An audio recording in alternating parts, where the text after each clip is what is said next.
I'd like to call this meeting of the East Palestine City School District Board of Education to order. Please rise for the pledge.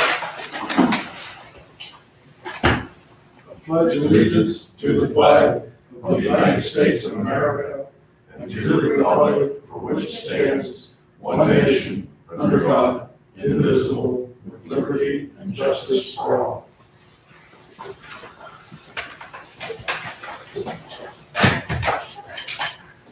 Please call the roll. Mrs. Andre. Here. Mr. Gimmer. Here. Mr. Lambert. Here. Mr. Moore. Here. Mr. Novak. Here.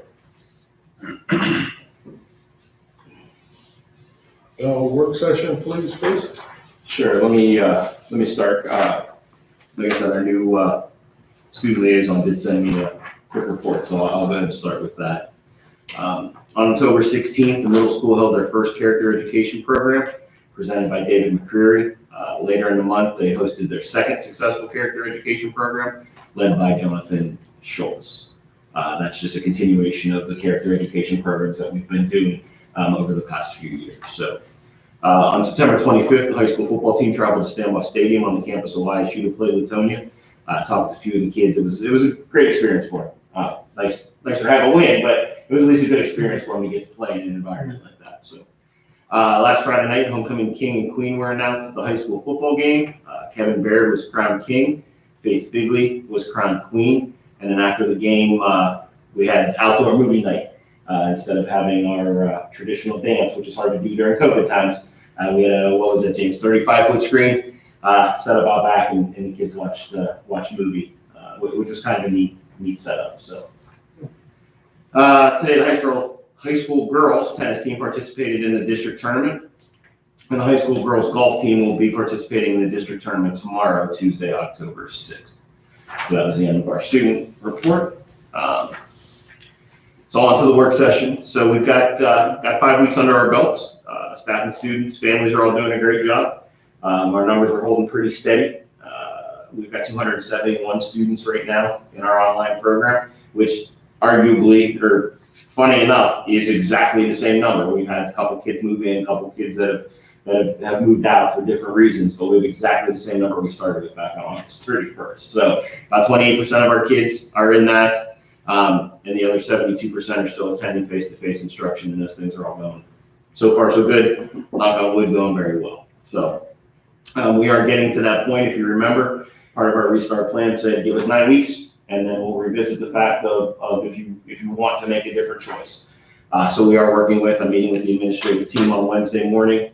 We'll be putting together a survey that we'll be putting out both to the online families and our families that are here face-to-face to get their wishes for what option they're going to choose for the second 9 weeks. I'm not anticipating huge movement, especially for those people that are here. I'm not anticipating many of them leaving. I am anticipating we're going to get some from Bulldog Online back, certainly, which creates a concern for social distancing. That's why we're trying to get the numbers as soon as we can so that we can work from there and develop our plan. So that'll be going out here within the next week, either by the end of this week or early next week. So. Again, our restart plan, we're currently working under tier 1, tier 2, and tier 3 are ready to go. I'd really like to practice that hybrid and remote stuff. Again, our big issue right now is having the technology to be able to support it. So stay tuned. We're hopeful to get some of this stuff in here. If we could do it the first week of November, I would love to do that because it's the first week of the second 9 weeks. So it'll be a great way to transition kids. If not, we're looking at maybe that week around Thanksgiving to do it, which would also be a comfortable time for that to happen. But stay tuned until we get the technology to support it. There's no point in trying to practice. I held my most recent meeting with the State Superintendent's Advisory Committee was on September 17th. It was really interesting to have the opportunity to listen to 30 school districts from around the state of Ohio, large districts to small districts. And the fact that really opening of schools has been pretty successful.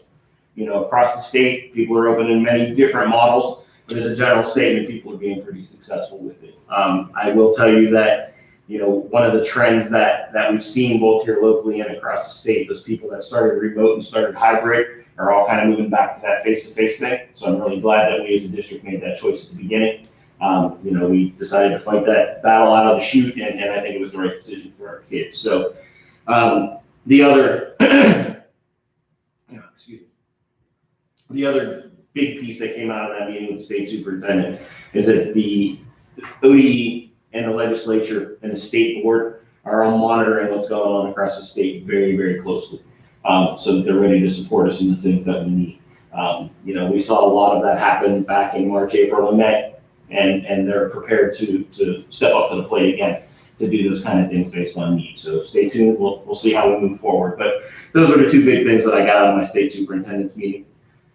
We're also working on plans to start getting back to some of our other routines. I think we've gotten pretty comfortable now with the state plans, with the governor's guidelines, and how we have to adapt or change in order to make events happen. I think we've been pretty successful at it, and I want to start getting some of our other things that we're missing out on. It's been 6-8 months since we've had some of our things like key communicators meetings. Our DLT hasn't met, so our strategic planning all got pushed aside. So we're working on plans to get those things back up and running again, so that we can start getting back to some of the things that we should be doing and just haven't been able to. Same thing goes for our State of the Schools presentation, coffee with the superintendent. Those are real important meetings to me. I think it's extremely important that we have the ability to communicate what's going on in the district to the community. So I'm working on trying to get those things set back up as well.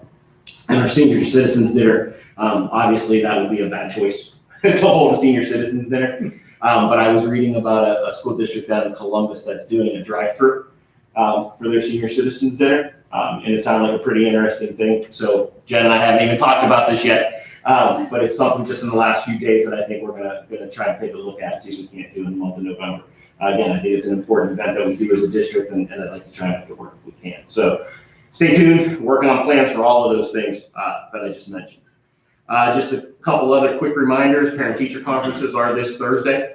We did present parents with 3 options. The first 2 primary options would be face-to-face. Obviously, we're doing a pretty good job of being able to disinfect and social distance. We work with the union and talked about, just how we wanted to make this happen. So we have scheduled with parents face-to-face like we typically have, with a number of guidelines in place that we've shared with parents. If face-to-face isn't working, then we're going to do phone conferences, and then we left it up to teachers to have the ability to also do virtual conferences with parents. So there are 3 options. Parents are signing up for those now, and that seems to be running relatively smoothly. Again, no school this Friday due to parent-teacher conferences, and next Monday was already a scheduled day off. So next Friday and Monday, or this Friday and next Monday, sorry, no school for any of the buildings. And then just last, and I shared this with all the families last Friday, but I just want to remind people, we're doing a great job of being able to track what's going on in the district from a health standpoint. And parents play a major role in that. One, from doing healthcare checks with their kids first thing in the morning and keeping them home. But even more importantly than that is when they call the kids off. So I just want to, again, remind parents that it's extremely important that you call and give us some information so that we can really watch those health trends. We're fortunate to be one of the few districts left in the county that haven't dealt with a COVID issue up to this point, other than sorry, I said it out loud. I'm sorry. But a lot of that has to do with just the hard work that everybody's doing, and this just goes back to those parents making sure they're communicating with us. So We had a lot of call-offs. attendance hasn't been bad. We're averaging about 94% right now as a district, which is pretty typical. We're averaging about 20 to 25 kids a building on a daily basis, which is pretty typical. And parents are doing a great job of calling and letting us know why they're keeping kids home. Typically this time of the year, attendance is a little bit higher. The parents are kind of erring on the side of caution. I've talked to a number of parents. I had a parent call me last Friday and say, this is my problem, I don't know what to do. I don't know, should I keep my kid home or not keep my kid home? And we had about a 10-minute conversation about it. Again, we're encouraging, last year I would have said, absolutely, get your kids to school. Kids gotta be here. This year, conversation is just a little bit different. So we are erring on the side of caution, and we've tried to make sure we put all that information out there and educate parents as to what we expect of them. So, but that's what I've got for the work session. Treasurer's items. The minutes from the September 14th, 2020 meeting of the Board of Education are closed. A resolution is needed to approve the minutes. So moved. Second. Any discussion? Call the roll, please. Mr. Ginder, Yes. Mr. Moore, Yes. Mrs. Andre, Yes. Mr. Lambert, Yes. Mr. Novak. Yes. A resolution is needed approving the 2021 appropriations. I make a motion. I'll second. Any discussion? Call the roll, please. Mr. Lambert, Yes. Mr. Novak, Yes. Mrs. Andre, Yes. Mr. Ginder, Yes. Mr. Moore. Yes. A resolution is needed approving the amended certificate of estimated resources for 2021 school year. I'll make a motion. I'll second. Any discussion? Call the roll, please. Mr. Moore, Yes. Mrs. Andre, Yes. Mr. Ginder, Yes. Mr. Lambert, Yes. Mr. Novak. Yes. A resolution is needed to approve the 5-year forecast for FY '21. I'll make a motion. A second. Any discussion? Yeah, Rick, we really fell off after 2023. Any reason why that is? Fall off on what? Well, we have a deficit, we're showing red numbers. That's just estimated revenue across, and also the hospitalization is factored in. Okay, So I err on the side of caution on, I take the average, the historical average. So right now I'm using about 7%, which this past year we didn't have an increase at all. So I just build in the worst case scenario. So, okay, and it is going to take a little while for the income tax to be Right. fully collected. So I'm really not projected until probably the 2023 school year to be close to what we projected for collections. And the federal money, the ESSER funds really helped this year as far as retaining staff. That's why the personnel number is down in this, because those funds are not included in this forecast. any reason for the big jump in 2025? Big jump in, Well, we go from 8,000 in the red to 245,000. that's just, if you look at the second line, the employee retirement insurance benefits, it's on average going up about 140,000, so that's probably part of it right there. Okay, And it's, I build in, no raises, but I build in step increases for everybody, right. all the staff. Okay, thank you. Call the roll, please. Mr. Ginder, Yes. Mr. Lambert, Yeah. Mrs. Andre, Yes. Mr. Moore, Yes. Mr. Novak. Yes, A resolution is needed approving a donation of $250 by the New Waterford Lions Club to the East Palestine City School District. I'll make a motion. I'll second. Any discussion? Call the roll, please. Mr. Ginder, Yes. Mr. Moore, Yes. Mrs. Andre, Yes. Mr. Lambert, Yes. Mr. Novak. yes, That's all I have. Next up, superintendent's recommendation.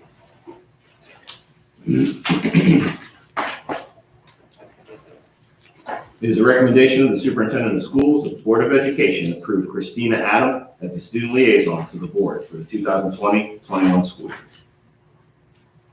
I'll make a motion. I'll second. Any discussion? Call the roll, please. Mr. Ginder, Yes. Mr. Novak, Yes, Mrs. Andre, Yes. Mr. Lambert, Yes. Mr. Moore. Yes. It is the recommendation of the superintendent of schools that the Board of Education approve maternity leave for the following employees: Christy Wirtz beginning January 4th and Kelly Carlisle beginning February 19th. I'll make a motion. I'll second. Any discussion? Call the roll, please. Mr. Moore, Yes. Mrs. Andre, Yes. Mr. Ginder, Yes. Mr. Lambert, Yes. Mr. Novak. yes, It is the recommendation of the superintendent of schools that the Board of Education approve the following supplemental pending background check and other board-approved certifications. Tina Sinek, sophomore class advisor. Make a motion. I'll second. Any discussion? Call the roll, please. Mr. Lambert, Yeah. Mr. Novak, Yes. Mrs. Andre, Yes. Mr. Ginder, Yes. Mr. Moore. Yes. It is the recommendation of the superintendent of schools that the Board of Education approve the following individual as a substitute pending background check and other board-approved certifications. Beth Stewart, substitute custodian. I'll make a motion. I'll second. Any discussion? Call the roll, please. Mr. Novak, Yes. Mr. Moore, Yes. Mrs. Andre, Yes. Mr. Ginder, Yes. Mr. Lambert. Yes. It is the recommendation of the superintendent of schools that the Board of Education approve the following open enrollment students. I'll make a motion. I'll second. Any discussion? Call the roll, please. Mr. Moore, Yes. Mrs. Andre, Yes. Mr. Ginder, Yes. Mr. Lambert, Yes. Mr. Novak. Yes. It is the recommendation of the superintendent of schools that the Board of Education approve the attached board policies. I'll make a motion. Second. Any discussion? Yeah, Rick, where are we? I'm sorry, Rick, go ahead. I just want to say that the next time you give us this much, will you give it to us a week or so ahead of time Yeah. instead of a weekend for me to? Yeah, no problem. I agree. Yeah, we went through, I met with you. Sort my brain. Yeah, some of these were as old as 1990 that hadn't been updated. So I didn't anticipate this many until Barb and I sat down, and that was just last week. So yeah, sorry about that, Rick. Rick, where are we on your 5-year contract? I've lost count. On my contract, Yeah, 5 years. I believe I'm done at, it's up in either 23 or 24, but I think it's 23. Okay, I just lost track. I have one other question too. On this interscholastic athletics, on the second page at the top,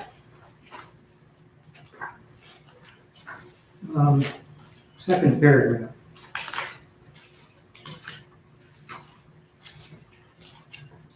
Talking about student who becomes ineligible under the standards which were discussed above. If a student who becomes ineligible under these standards improves his grade or his grade point average during the current grading period to meet the eligibility standard, she or he may be reinstated at the beginning of the next grading period and no failing grades. I've got no failing grades. It doesn't seem to fit in the sentence to me. What does that mean? With no failing grades during that, let me make sure that you said second page, second paragraph? Yeah. Current grading period, to be eligible, she may be reinstated at the beginning of the next grading period. Yeah, just if they have no, so let's say that they were ineligible for the first 9 weeks. At the second 9 weeks, if they had no failing grades during that first 9-week period and meet all other eligibility requirements, they can be reinstated. So they're put on a probationary period, basically, and have the ability to earn their way. Right. Yeah, that's, Yeah, it doesn't read real well, I see what you're saying, but that's what it means. They're failing or are they still only allowed one No, I believe to be reinstated, I believe it's no failing grades. to be reinstated? Yeah, because that would typically be during a season. I know this is a weird year, but that would be during a season, so. that's what I thought too. They could have one failing grade. That's the way the regular policy is, but I believe to be reinstated Okay. under that appeal. No failing grade. Correct. Anyone else? I'm sorry. Yeah, is crowdfunding, like, is that just like private fundraisers, Yes. it's classes or teams or Yes. whatever? Okay. And do we monitor smoking on school grounds at athletic events? Yes. Yes. So there's nobody stand out, because I'm usually up to the other end. Yeah, there shouldn't be anybody. I mean, I know they'll walk across the street on the Right. other corner or whatever, but yeah, Cindy and Mary watch down here at the gate, and there's usually a police officer down here as well. Have we had any issues with drones? No. No, not to my knowledge. With what? Drones. Not that I'm aware of. Drones, Yeah, not that I'm aware of. okay. No one peeking in a window? Not yet. Not yet. Well, they just call it drones, it's small unmanned aircraft system. Yeah. Okay, that's all. Thank you. Anyone else? Call the roll, please. Mr. Ginder, Yes. Mr. Moore, Yes. Mrs. Andre, Yes. Mr. Lambert, Yes. Mr. Novak. Yes, It is the recommendation of the superintendent of schools that the Board of Education approve the graduation requirements for the class of 2021 and beyond as attached. I'll make a motion. I'll second. Any discussion? now, does the state have, as they did before, minimum graduation requirements? Yeah, and that's what And you we see don't here. have anything that exceeds that. We do not. Yeah, one time we had, I think, extra credit. Well, I think we do still have one extra credit, don't we? Yeah, we do still have one extra credit. Okay. Yeah, the state requires 20, we have 20. Right. Right, yeah. Thank you. Anyone else? Call the roll, please.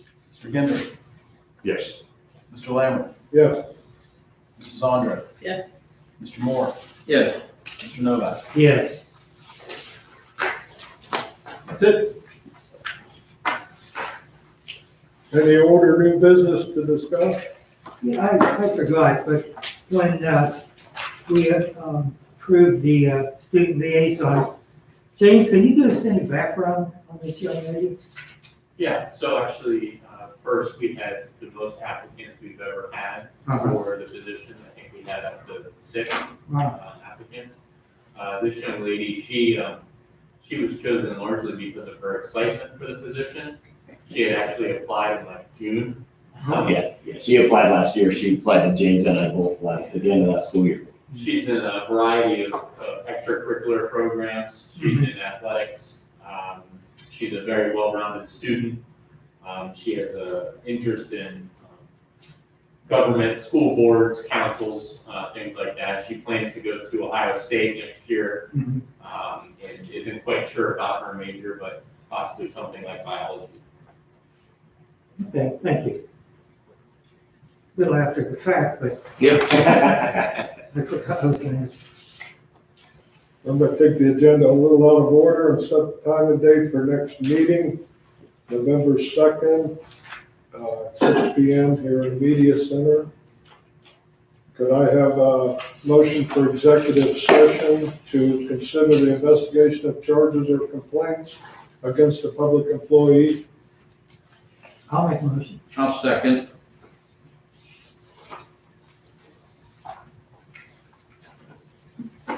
Call the roll, please. Mr. Novak, Yeah, Mr. Moore, Yes. Mrs. Andre. Yes. Mr. Ginder, Yes. Mr. Lambert. Yes. There'll be no action taken after the executive session.